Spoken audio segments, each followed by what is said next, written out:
अस्सलाम वालेकुम। My name is Usman Javed और आज हम अपनी इस वीडियो में रेक्टेंगल के हवाले से कुछ चीज़ें सीखेंगे। जैसा कि रेक्टेंगल का पैरामीटर फाइंड करना, रेक्टेंगल का एरिया फाइंड करना, रेक्टेंगल की लेंथ और विड्थ को फाइंड करना, अगर पैरामीटर दिया हो तो। तो आइए स्टार्ट करते हैं।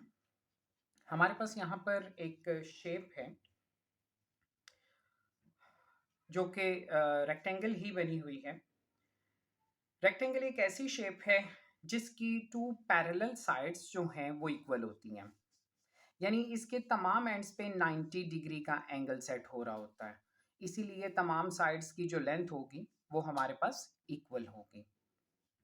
हमारे पास ये एक लेंथ है, ये भी लेंथ है, ये विड्थ है, ये भी विड्थ है। दो विड्थ्स आप इसमें इक्वल हैं, दो लेंथ्स आप इसमें इक्वल हैं, तो इट मीन्स के ऐसी शेप आपकी रेक्टेंगल कहलाती है। आइए सवाल की तरफ देखते हैं। Find the perimeter and area of the rectangle whose length is 5 metre and breadth is 3 metre. Breadth width को कहा जाता है। कहते हैं इस रेक्टेंगल की जो लेंथ है वो 5 मीटर है और जो ब्रेथ यानी विड्थ है वो 3 मीटर है। फाइंड क्या करना है, इसका पैरामीटर फाइंड करना है। पैरामीटर का फॉर्मूला हम लोग देख लेते हैं। पैरामीटर असल में किसी भी चीज की, किसी भी शेप की आउटस्कर्ट्स को कहा जाता है। तो आउटस्कर्ट्स में एक लेंथ, एक विड्थ, दूसरी लेंथ और दूसरी विड्थ, अगर हम तमाम लेंथ्स और विड्थ्स को सम कर दें तो रेक्टेंगल का पैरामीटर बन जाएगा। तो यहीं से हम फॉर्मूला इसका बना लेते हैं। Length plus width plus width. Length आपके पास 5 मीटर है, अगेन लेंथ आपके पास 5 metre, width 3 metre, again width 3 metre. तो क्योंकि तमाम वैल्यूज, तमाम फिगर हमारे पास मीटर में है, तो इट मीन्स कि हम इन्हें सम कर सकते हैं, इनको ऐड कर सकते हैं। 5 plus 5 plus 3 plus 3, the result is 16 metre.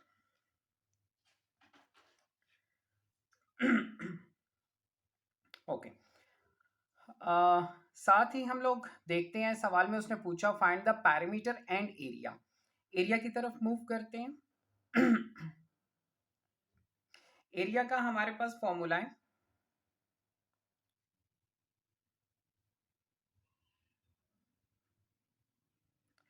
Length multiply by width. यानी अगर हम रेक्टेंगल की लेंथ और विड्थ को आपस में मल्टीप्लाई करते हैं तो हमारे पास एरिया आ जाएगा। रेक्टेंगल को वैसे टू डायमेंशनल भी कहा जाता है क्योंकि इसकी दो लेंथ्स, ये एक डायमेंशन हो गई, और दो विड्थ, ये एक डायमेंशन हो गई, और ये सेम होते हैं। चलें, लेंथ आपके पास क्या आ रही है 5 मीटर, और यहीं पे हम ये भी सीखेंगे कि हम लोग एरिया को हमेशा स्क्वायर में क्यों लिखते हैं। Multiply by width is 3 metre, तो 5 3 दा 15, और जब मीटर को मीटर से मल्टीप्लाई किया जाएगा तो इनकी पावर्स ऐड हो जाएंगी, तो ये मीटर स्क्वायर हो जाएगा। यही वजह है कि हम एरिया को हमेशा स्क्वायर में शो करते हैं।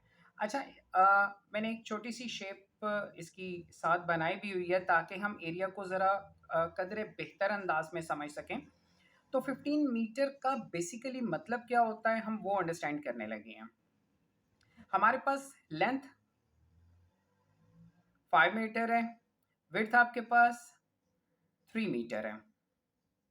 तो जैसे ही हमने लेंथ को विड्थ से मल्टीप्लाई किया तो 15 मीटर स्क्वायर जो आपके पास रिजल्ट आया, इसका मतलब ये हुआ कि इस पर्टिकुलर एरिया में आपके पास 15 ब्लॉक्स हैं, जिसमें से हर ब्लॉक की जो लेंथ और विड्थ होगी वो एक एक मीटर की होगी। यानी 1 मीटर, ये हर ब्लॉक 1 मीटर लंबा और 1 ही मीटर चौड़ा होगा। और कितने ब्लॉक होंगे? 15 ब्लॉक होंगे। 1 2 3 4 5 6 7 8 9 10 11 12 13 14 एंड 15। तो किसी भी किस्म का जो एरिया हम लोग फाइंड करते हैं किसी भी पर्टिकुलर शेप का या किसी भी पर्टिकुलर प्लेस का, वो जब भी स्क्वायर में आता है तो इसका मतलब है उस पर्टिकुलर एरिया में ब्लॉक्स क्रिएट हो जाते हैं उसके अकॉर्डिंगली।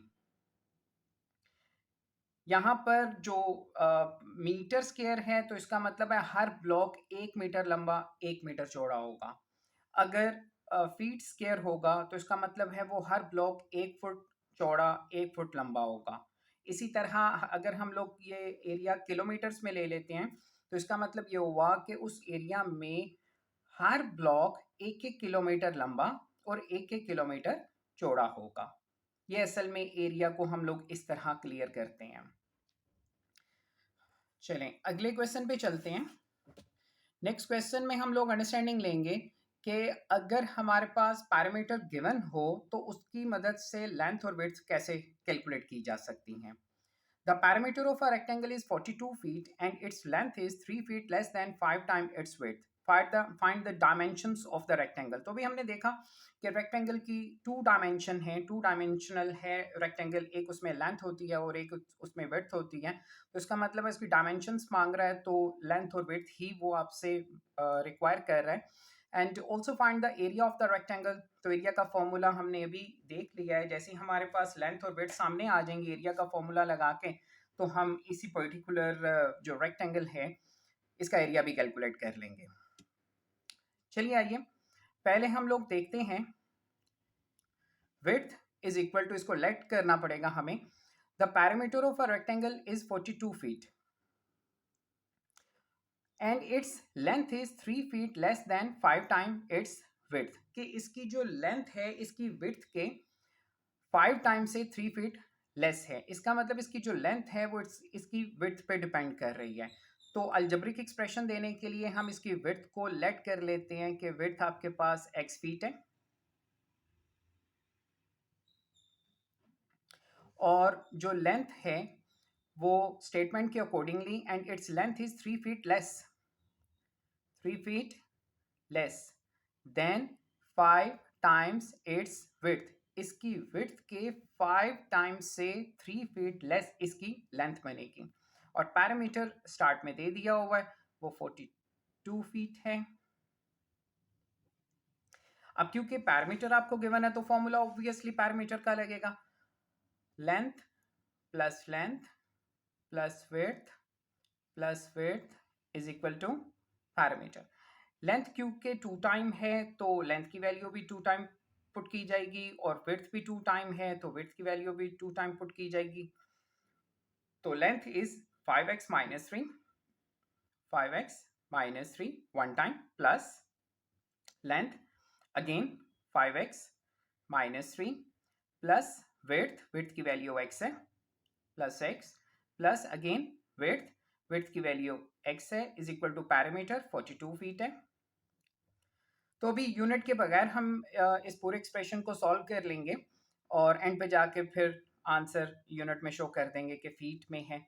तो 5x plus x is equal to 12x minus three is equal to minus 6 is equal to 42। 12x is equal to minus 6, transpositional rule लग जाएगा। 42 प्लस 6, 42 प्लस 6 48, 12 मल्टीप्लाई हो रहा है अगेन ट्रांसपोजिशनल रूल लग जाएगा उधर जाके डिवाइड हो जाएगा तो x is 4।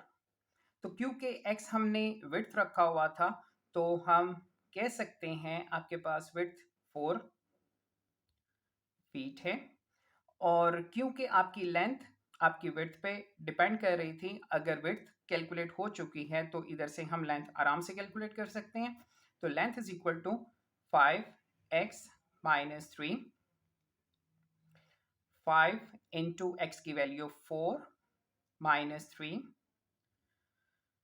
5 4 the 20 minus 3 and again 17, तो 17 फीट।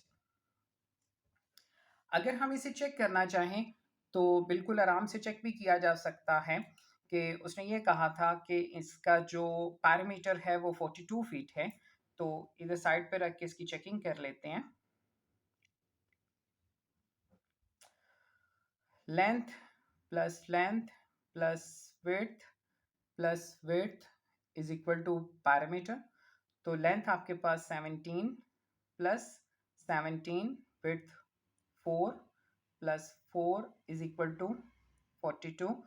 तो 17 17 34 and then 8 42 is equal to 42। इसका मतलब है जो हम लोगों ने वैल्यूज कैलकुलेट की हैं वो बिल्कुल ठीक है। इसको कहीं पे भी साइड पे रख के चेक किया जा सकता है।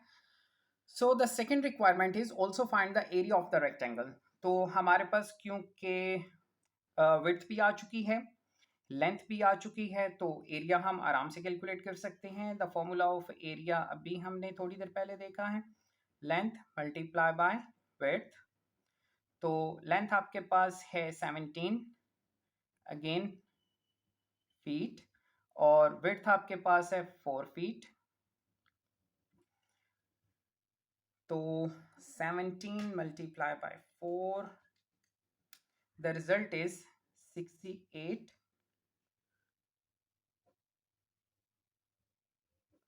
Square feet. Okay,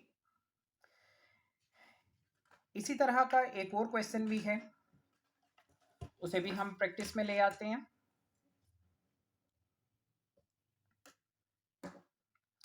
If a rectangle has a length that is 2 feet less than 3 times its width and its perimeter is 42 feet, find its length and width. Also find the area of the rectangle. तो again आपके पास जो parameter है वो 52 feet है, और जो आपके पास width assume की जाएगी, लेट की जाएगी, वो x फीट हो जाएगी। सवाल को एक दफा और देख लेते हैं। If a rectangle has a length that is 2 feet less than 3 time it's width, के अगर इसकी विड्थ को 3 टाइम करके उसमें से 2 फीट माइनस कर दिए जाएं तो लेंथ क्रिएट हो जाएंगे। ओके, अगेन बिल्कुल पिछले क्वेश्चन की तरह, क्योंकि पैरामीटर गिवन है तो हमें वही फॉर्मूला यूज करना पड़ेगा पैरामीटर का। Length plus width is equal to parameter. Length आपके पास 3x माइनस 2, अगेन लेंथ आपके पास plus 3x minus 2, plus x की वैल्यू आपके सॉरी विड्थ आपके पास x है, प्लस अगेन विड्थ आपके पास x है, इज इक्वल टू 52। तो 3x plus x is equal to 8x, minus two is equal to -4 is equal to 52। Transpositional rule, 4 इधर माइनस में है, इधर जाके प्लस में आ जाएगा, और 56 8 मल्टीप्लाई है, डिवाइड हो जाएगा, तो कटिंग के बाद x की वैल्यू आपके पास 7 आ जाएगी। और क्योंकि x आपके पास विड्थ थी, तो हम कह देंगे कि x आपके पास 7 फीट है, यानी जो रेक्टेंगल है उसकी जो विड्थ है वो 7 फीट है। और अगेन आपके पास जो लेंथ कैलकुलेट होनी है वो डिपेंड कर रही है विड्थ पे। तो विड्थ जब कैलकुलेट हो गई 7 फीट, x की जगह 7 पुट करके इसे सॉल्व करेंगे तो आपके पास लेंथ भी आ जाएगी। तो length is equal to 3x minus 2, 3 into 7 minus 2, 3 7 21 minus 2, 21 minus 2 19, क्योंकि ये लेंथ है और यूनिट फीट चल रहा है तो ये फीट में होगी। आपके पास विड्थ भी आ गई, लेंथ भी आ गई। The second requirement is also find the area of the rectangle. तो एरिया का फॉर्मूला लगा लेते हैं। Area is equal to length multiply by width. Length आपके पास सॉरी 19 फीट है, मल्टीप्लाई बाय विड्थ आपके पास 7 फीट है। तो क्योंकि दोनों के साथ जो यूनिट है वो फीट है, इसका मतलब कि आपका जो रिजल्ट आएगा वो स्क्वायर फीट में आएगा। तो 19 multiply by 7, the result is 133 square feet. और अगर आप इसको भी चेक करना चाहें तो result will be the same. Thank you.